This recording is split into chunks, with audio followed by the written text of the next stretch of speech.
Everyone, you may be in a situation where for some reason your Android applications are just not downloading from your App Store or your Play Store. Now, this is a very easy fix, but there's a couple things that could be happening here. So the first thing you want to do is you want to make your way over to your Play Store and you just want to try downloading a specific application.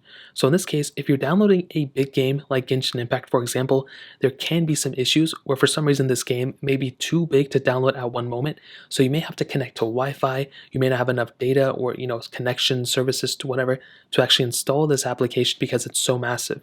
Now in this case, the application itself is not that big, but to download the services of it may be a little bit bigger. So that's the first thing to keep in mind. However, let's say it's a pretty basic game and it doesn't seem like it will take that much, memory or whatever to download in the first place. Well, you may want to double check your internet connection settings because if it's not downloading that application, it may be because you're connected to a really bad network. So you want to go ahead and make your way over to your settings. You can go under something like network and internet or network and connections if it's a certain, other Android phone. And all you have to do is double check your internet connection. You could also go ahead and make your way over to your Google Chrome browser or whatever other browser you have. And you want to go ahead and try loading up some other web pages and see if it's taking its time. If it takes a long time to download any of those applications, well, that could probably mean that it's, your internet connection and you're pretty much just going to have it fixed. So either connect to a better signal, move to data. That's another couple options you have. And sometimes if you're in an area that has a really bad signal, you pretty much just have to wait until you get into a better area, then you can start downloading these applications.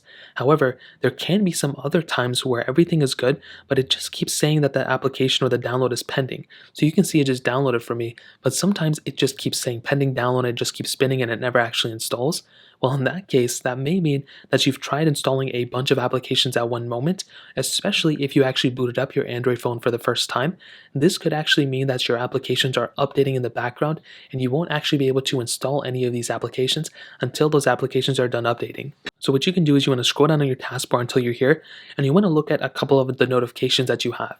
If it shows that other applications are downloading and installing in the background, well, you're pretty much just going to have to wait until those applications are done installing before you can go and actually install this application. And that's something I see a lot of people kind of, get confused about. But typically your applications don't really download at the same time when you click download unless if there's other applications downloading in the background. So if that still doesn't work, you can try updating your phone, you can try restarting your phone, but typically you should be good to go for the most part as of this point. So that pretty much covers it. If you guys have any other questions or anything like that, let me know in the comment section below. Hit the like button, help me so much, but definitely hit that subscribe button. More importantly than everything else, I love every single one of you guys. Hopefully I'll catch you guys in the next video. Peace out till then.